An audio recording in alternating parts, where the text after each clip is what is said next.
In today's episode of Willful, we spoke with Rachel Krehm and Aria Umezawa, the co-founders and directors of Opera 5, an independent opera company in Toronto that's hooking a new generation of opera goers with its immersive live productions and YouTube hijinks. Did you guys know what you were getting into? No. No. We thought that it would be work, but we didn't realize how much work it would be. I think anyone going into like a huge project of like any sort of entrepreneurship type thing realizes that like in theory will be a lot of work, but they don't realize what they're going to be doing specifically, and I think anyone who knows that would probably be too overwhelmed to start. Yeah. So I think there's a little bit of like blind faith going into any big project, right? Yeah. And naivété is a good thing. Yeah. Yeah. And you're not so. defeated by the whole thought of it. No. You're sort of like, this will be easy. Yeah. And then when you're up at 2 a.m. folding your own 200 programs by yourself, Yes. you're like, okay, let's look at our life and our life choices. I've read a lot on LinkedIn about industries that are struggling with this whole, but this is how we've always done it attitude. And you've probably come up against that in trying to change the way opera is. So my question to you is, what's the biggest challenge that you guys have faced to date in changing opera's relationship to itself? Oh, that's a good question. That is a good question. I need to ponder that question know. for a second. I'd actually say that in a way we're lucky because we're not embroiled in the industry, we're not part of an established company, that we sort of have the freedom of not being tied down by those sorts of like industry standards or the idea of like, no, this is how it's done. And because we're smaller scale, we can afford to be like, well, we want to try something that's totally out of the box, and no one's there to say like, well, that's crazy, no one's ever done that.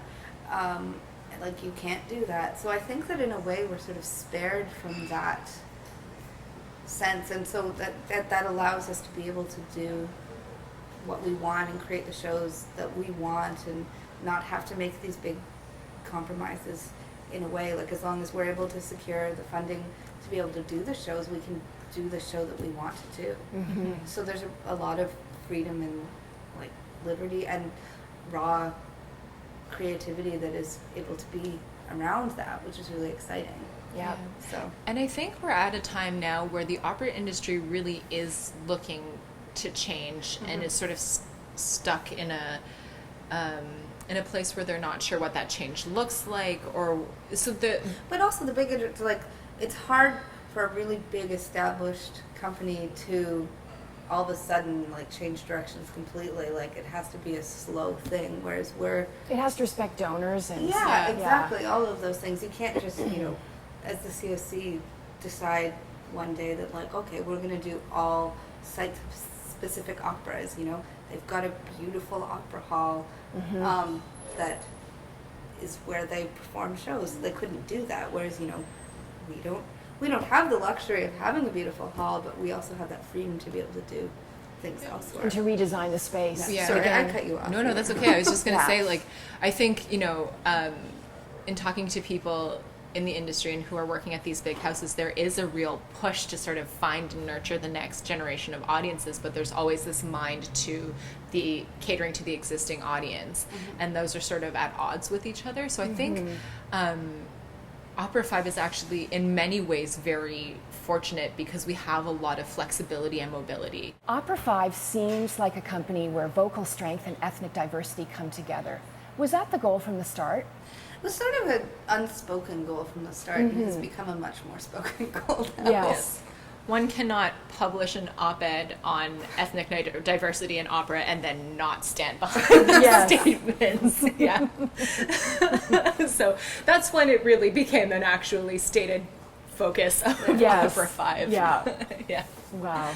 Yeah. Before it was just humming along. Yeah, before it was sort of like this unspoken thing where we'd be like, well, that's a really white cast. Let's fix that. But now it's like, let us actively seek out opportunities to cast minorities in prominent roles. So.